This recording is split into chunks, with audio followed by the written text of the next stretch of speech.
خليك. وين رايح؟ كيف حالكم أستاذتنا؟ أهلا بك عزيزي، من أي بلاد؟ الأردن؟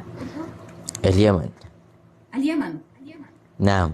أول مشاركة لدينا من اليمن. أهلا وسهلا. حياكم الله أستاذة.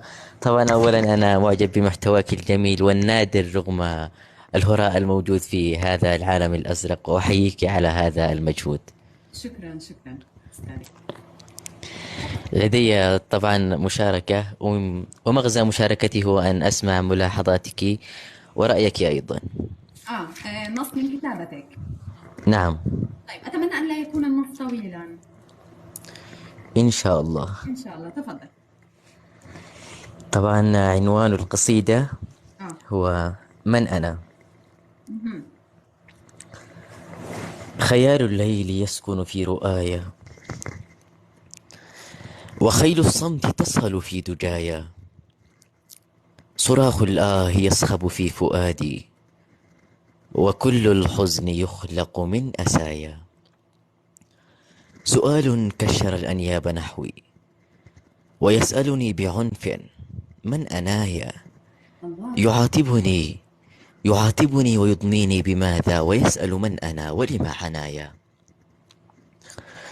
يحاول مقتلي ويريد صلبي، فأهرب نحو أحضان المرايا. أيسأل من أنا وأنا سؤال تذيله القنابل والشظايا. أنا طفل وعمري 1000 عام، وليد غدي وأسكن في صبايا.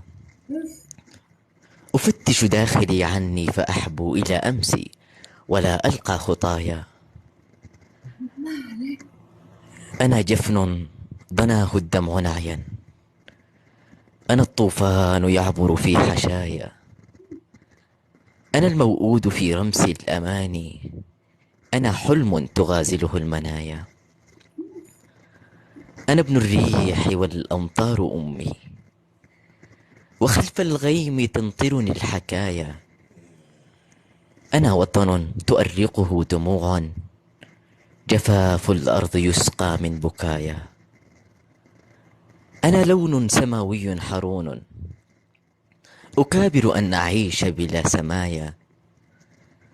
أنا نجم تؤرقه الليالي، أنا ركن حبيس في الزوايا. أتعرفني لتقرأ صمت بوحي، أتدرك ما تخبئه شفايا.